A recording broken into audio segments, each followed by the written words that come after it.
Hello students, आज हम लोग पढ़ेंगे मैग्नेटिक इफेक्ट ऑफ करंट के बारे में। देखिए बेसिकली क्या होता है कि जब भी किसी वायर में से ये सबसे पहले प्रैक्टिकली जो दिखाया था वो थे ऑर्स्टेड। ठीक है, ऑर्स्टेड नाम के एक साइंटिस्ट थे। उन्होंने सबसे पहले दिखाया कि अगर किसी वायर में करंट फ्लो होता है तो उसकी वजह से मैग्नेटिक फील्ड जनरेट होता है। ये आप हाई स्कूल में पढ़ चुके हो। तो उसी के बेसिस पे बायोट और सेवर्ट दो साइंटिस्ट थे। ठीक है, तो बायोट और सेवर्ट ने जो एक्सपेरिमेंट किए उन्हीं के बेसिस पे कई सारे डिफरेंट फिगर्स डिफरेंट कंडीशंस पे हम मैग्नेटिक फील्ड फाइंड करेंगे due to current carrying wire. Clear है? तो सबसे पहले हम समझते हैं कि ये ऑर्स्टेड का एक्सपेरिमेंट क्या था। ऑर्स्टेड ने क्या एक्सपेरिमेंट किया था? तो ऑर्स्टेड ने क्या किया था कि एक करंट कैरिंग इस तरीके से सर्किट बनाया और जब इसमें करंट फ्लो कराया तो ये देखा कि भाई यहाँ पे जो मैग्नेटिक नीडल है ये अपने यूजुअल पोजीशन जो कि नॉर्थ साउथ होता है उसे डिफ्लेक्ट हो गया।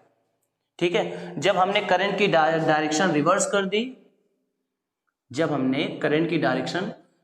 दी तो ये अपोजिट डायरेक्शन में डिफ्लेक्ट हो गया, जिससे प्रैक्टिकली ये प्रूफ हो गया कि एक current carrying wire magnetic field को प्रोड्यूस करता है।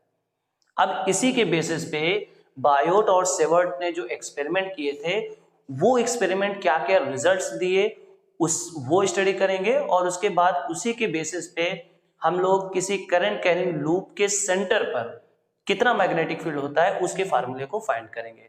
तो बिना देरी के चलिए शुरू करते हैं। तो देखिए सबसे पहले क्या हुआ, बायोट और सेवर्ट ने एक करंट कैरिंग वायर लिया। सपोज दैट इसमें से आई करंट फ्लो हो रहा है और इससे थीटा एंगल पे एक पॉइंट P था।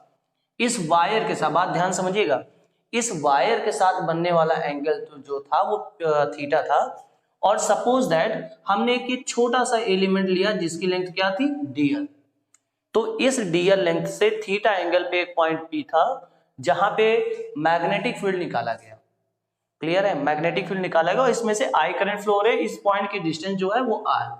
तो बायोट और सेवर्ट ने ये देखा कि जो इस छोटे से एलिमेंट की वजह से मैग्नेटिक फील्ड है ये प्रोपोर्शनल टू dl है। मतलब ये लेंथ हम जितनी ज्यादा लेते हैं उतना ज्यादा मैग्नेटिक फील्ड प्रोड्यूस होता है। उसके बाद dB प्रोपोर्शनल टू I, जितना ज्यादा करंट होता है उतना ज्यादा मैग्नेटिक फील्ड प्रोड्यूस होता है। Then dB equal proportional to sine theta. Sine theta means ये एंगल जैसे जैसे 90 की तरफ बढ़ता है वैसे वैसे इसमें मैग्नेटिक फील्ड भी बढ़ता जाता है। And dB inversely proportional to 1/r², यानी डिस्टेंस के स्क्वायर के इनवर्सली प्रोपोर्शनल में मैग्नेटिक फील्ड होता है। तो ये जब सारी चीजें उन्होंने ऑब्जर्व की तो फाइनली एक फार्मूला आया, वो आया dB proportional to I dl sin theta upon r², and this proportionality marks convert into mu naught by 4 pi I dl sin theta upon r²। देखिए ये फार्मूला डेरिवेशन के पर्पज से तो कभी नहीं पूछा जाता, लेकिन इस फार्मूले का यूज हम सभी आगे वाले फार्मूले में करेंगे। बट यहाँ पे एक बात ध्यान देने वाली ये है कि यहाँ पे जो थीटा एंगल है ये वायर के साथ बनने वाला एंगल है, ना कि पॉइंट के साथ। क्लियर है? ये आगे समझ में आएगा जब हम इन चीजों को यूज करेंगे। तो फाइनली ये आ जाता है और ये जो म्यू नॉट है this is called permeability of free space. Permeability of free space एक प्रकार का कांस्टेंट होता है और इस पूरे की वैल्यू यानी म्यू नॉट अपॉन 4 पाई की वैल्यू जो होती है वो होती है 10⁻⁻⁷। ये इसकी यूनिट होती है। तो बायोट और सेवर्ट ने डिफरेंट एक्सपेरिमेंट के थ्रू ये फार्मूला एस्टेब्लिश किया। अब हम लोग इस फार्मूले के हेल्प से किसी करंट कैरिंग लूप के सेंटर पर कितना मैग्नेटिक फील्ड उसको फाइंड करेंगे। तो देखिए यहाँ पे एक करंट कैरिंग लूप बना हुआ है, दिस इज सर्कुलर लूप, और इसका रेडियस हमने एज्यूम कर लिया है कि कैपिटल R है। ठीक है, तो यहाँ पे देखिए हमें इस लूप की वजह से हमें इसके सेंटर O पे मैग्नेटिक फील्ड को फाइंड करना है।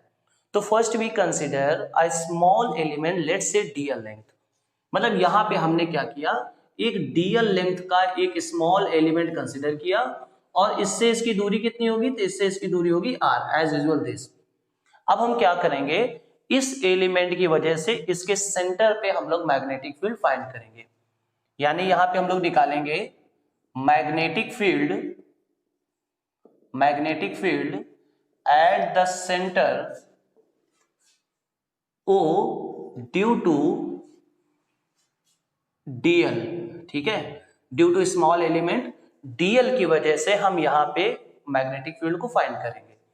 तो देखिए यहां से dB, अब जैसे बायो सेवर्ट लॉ क्या होता है, mu not upon 4 pi I dl sine theta upon are square, क्योंकि इस एलिमेंट की यहां से डिस्टेंस कितनी है, वो है आर स्क्वायर। क्लियर है। अब देखिए यहां पे जो रेडियस होता है वो हमेशा सरकमफ्रेंस में हमेशा परपेंडिकुलर होता है। Radius is always perpendicular to the boundary of a circle. तो यहाँ पे हम थीटा कितना रखेंगे, तो यहाँ पे थीटा रखेंगे mu not upon 4 pi I dl sine 90 degree upon में आर स्क्वायर। सो फाइनली यहां से dB जो आएगा वो आएगा mu not upon 4 pi I dl upon are square. ये इस छोटे से एलिमेंट की वजह से हम लोगों ने फाइंड किया है। अब अगर हमें पूरे लूप की वजह से अगर हमें सेंटर पे फाइंड करना है तो उसके लिए हम क्या करेंगे, इसको इंटीग्रेट कर देंगे। तो यहां पे क्या करेंगे, जो पूरे लूप की वजह से है, यानी magnetic field due to loop at its centre, अगर हमें सेंटर पे निकालना है तो यहां पे हम क्या करेंगे, इसका क्लोज इंटीग्रेशन कर देंगे यहां से।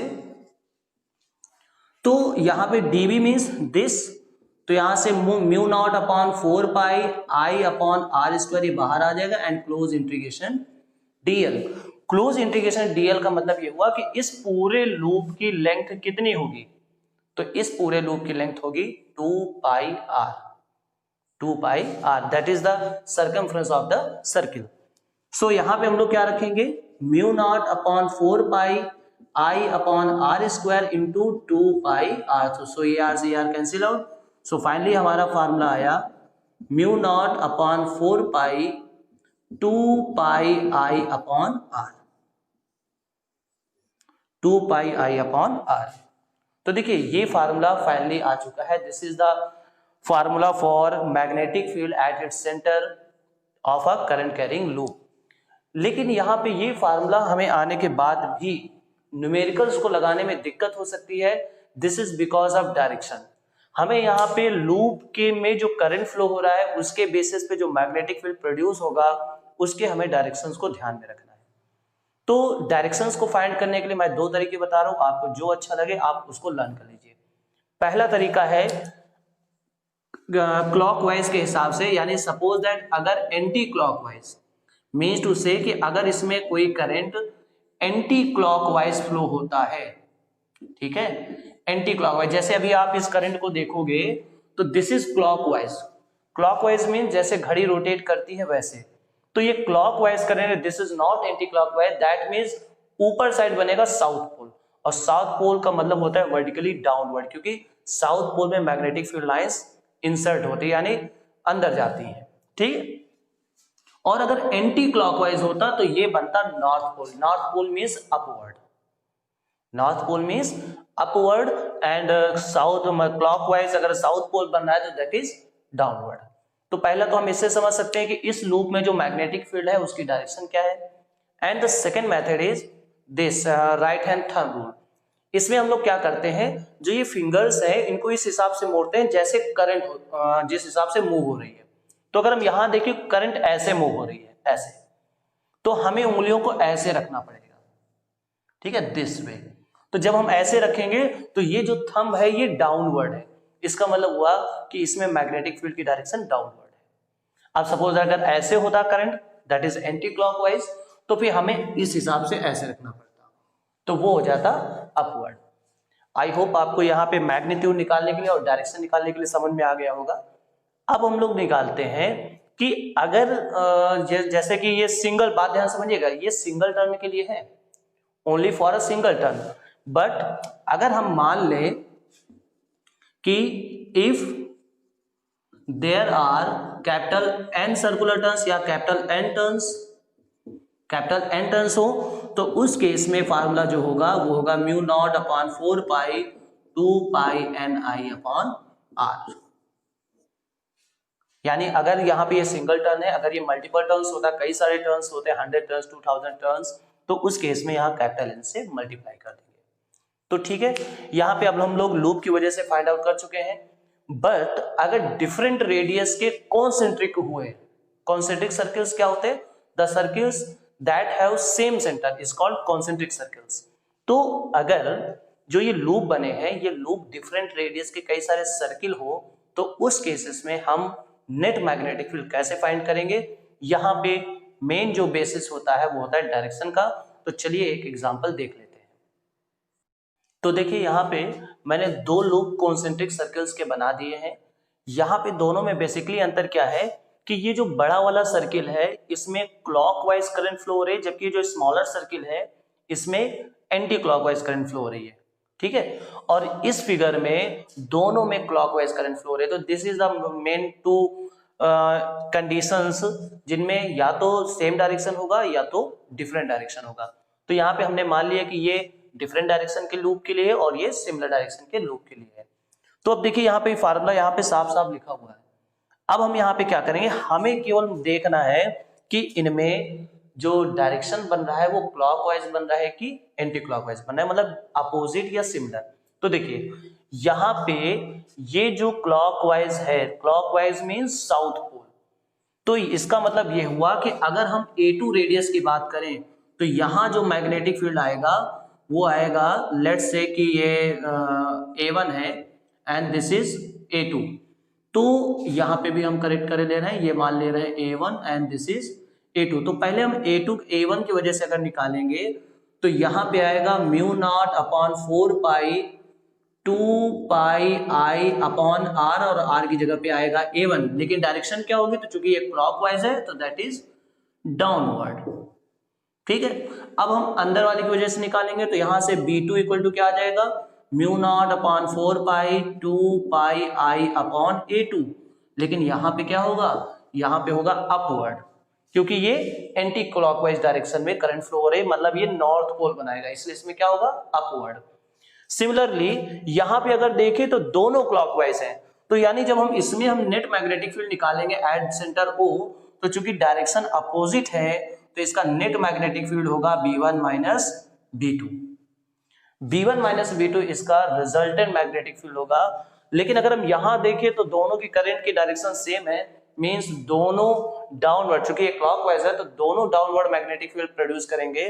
तो इस केस में अगर यही केस सिमिलरली यहां दिया जाए तो इस केस पे जो मैग्नेटिक फील्ड नेट होगा वो होगा B1 प्लस B2। क्यों? क्योंकि दोनों की डायरेक्शन सेम है। सो आई होप आपको ये पूरा अच्छे से समझ में आ गया होगा। नेक्स्ट वीडियो में हम लोग इन फार्मूलों से रिलेटेड कुछ न्यूमेरिकल्स को डिस्कस करेंगे। वीडियो पसंद आया हो तो चैनल को सब्सक्राइब कीजिएगा, दोस्तों के साथ शेयर कीजिए।